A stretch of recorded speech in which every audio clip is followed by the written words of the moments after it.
नमस्कार दोस्तों, एक बार फिर से आप सभी का स्वागत है। आज 30 जून मंगलवार की तमाम बड़ी खबरें, ब्रेकिंग न्यूज, ताजा अपडेट्स के साथ ही सोने और चांदी के भाव पर। तो दोस्तों बने रहिएगा वीडियो में, अंत तक जानेंगे एक एक कर देश और दुनिया की तमाम बड़ी खबरें, जिसमें उत्तराखंड सरकार ने चीन से लगी भारतीय सीमा में 3 सड़कों के निर्माण को दी हरी झंडी। साथ ही जानेंगे 5 करोड़ किसानों का मुनाफा बढ़ाएगी मोदी सरकार, आधार कार्ड की मदद से होगी ये सुविधा। अगले न्यूज अपडेट में जानेंगे 3 जुलाई से एयर इंडिया, इंडिगो और गो एयर के विमानों से विदेशों से लाए जाएंगे भारतीय। और यूएस प्रेसिडेंट ट्रंप के खिलाफ गिरफ्तारी वारंट जारी, ईरान ने इंटरपोल से मांगी मदद। अगले अपडेट में जानेंगे चीन से मतभेद के बीच जल्द आ रहा है मिसाइल से लैस राफेल, वायुसेना में होगा शामिल। और भारत सरकार ने दिया चीन को झटका, टिकटॉक समेत 59 चीनी ऐप पर लगाया प्रतिबंध। खबरों के विस्तार के क्रम में बात करें सोने और चांदी के भाव के बारे में, तो आज देश में सोना 60 रुपए की गिरावट के साथ 48,300 रुपए प्रति 10 ग्राम, जबकि चांदी 390 रुपए के उछाल के साथ 48,500 रुपए प्रति किलोग्राम पर पहुंच गई। देश के बड़े शहरों में मुंबई 24 कैरेट गोल्ड पेज की कीमत आज 48,300 रुपए, हैदराबाद 24 कैरेट गोल्ड पेज की कीमत 50,640 रुपए, चेन्नई 24 कैरेट गोल्ड पेज की कीमत 50,660 रुपए, कोलकाता 24 कैरेट गोल्ड पेज की कीमत 48,940 रुपए और दिल्ली 24 कैरेट गोल्ड पेज की कीमत आज 48,450 रुपए प्रति 10 ग्राम पर रही।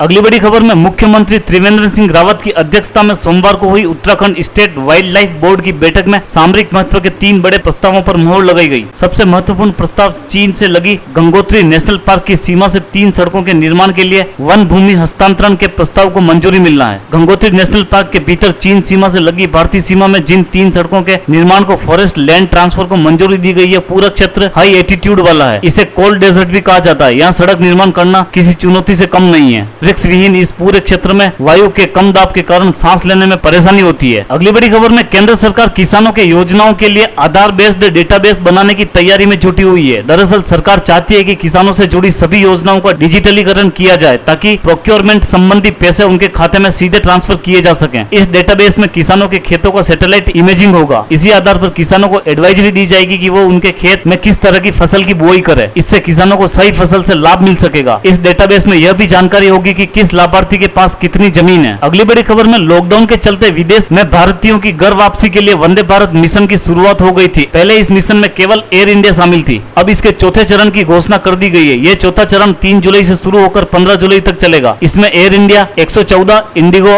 457 और गो एयर 41 उड़ान भरेंगे। जी हां दोस्तों, अगली बड़ी खबर में दुनिया के सबसे शक्तिशाली देश अमेरिका के राष्ट्रपति डोनाल्ड ट्रंप के खिलाफ ईरान ने गिरफ्तारी वारंट जारी किया है। ईरान ने मामले में इंटरपोल से राष्ट्रपति ट्रंप समेत दर्जनों अन्य लोगों को गिरफ्तार करने में मदद मांगी है। न्यूज एजेंसी एपी के मुताबिक सोमवार को एक स्थानीय अधिवक्ता ने यह जानकारी दी है कि ट्रंप के खिलाफ यह गिरफ्तारी वारंट बगदाद में हुए उस ड्रोन हमले के लिए जारी हुआ है जिसमें ईरान के टॉप जनरल कासिम सुलेमान की जान चली गई थी। अगली बड़ी खबर में चीन से सीमा पर तनातनी के बीच भारत को मीटियर मिसाइल से लैस 6 राफेल लड़ाकू जेट विमानों का पहला खेप 27 जुलाई तक मिलने की उम्मीद है। मीटियर मिसाइल से लैस राफेल 150 किलोमीटर से अधिक की दूरी से लक्ष्य पर निशाना साध सकता है। इससे भारतीय वायुसेना को चीनी वायुसेना पर बढ़त मिलेगी। पूर्वी लद्दाख की गलवान घाटी में चीनी सैनिकों के साथ हुई झड़प के बाद दोनों देशों के बीच मतभेद बढ़ने के मद्देनजर भारतीय वायुसेना पिछले 2 सप्ताह से हाई अलर्ट पर है। जी हां दोस्तों, अगली बड़ी खबर में चीन को भारत सरकार ने बड़ा झटका देते हुए टिकटॉक समेत 59 चीनी ऐप को बैन कर दिया है। हेलो और कैम स्कैनर पर भी प्रतिबंध लगा दिया गया है। भारत और चीन के बीच सीमा विवाद के बाद से ही टिकटॉक ऐप को बैन करने की मांग की जा रही थी। इसके अलावा यूसी ब्राउजर, शेयर इट जैसे और भी बहुत से चर्चित ऐप को प्रतिबंधित कर दिया गया है। सरकार ने उन 59 मोबाइल ऐप को प्रतिबंधित किया है जो भारत की संप्रभुता, अखंडता, भारत की रक्षा, राज्य की सुरक्षा और सार्वजनिक व्यवस्था के लिए खतरनाक थे। तो दोस्तों, खबरों का सिलसिला यहीं समाप्त करते हैं। अगर आप हमारे चैनल पर पहली बार विजिट कर रहे हैं तो आप हमारे चैनल को सब्सक्राइब कर लें, साथ ही बेल का आइकन भी दबा दें, जिससे हर बड़ी खबर सबसे पहले आप तक पहुंच सके। धन्यवाद दोस्तों।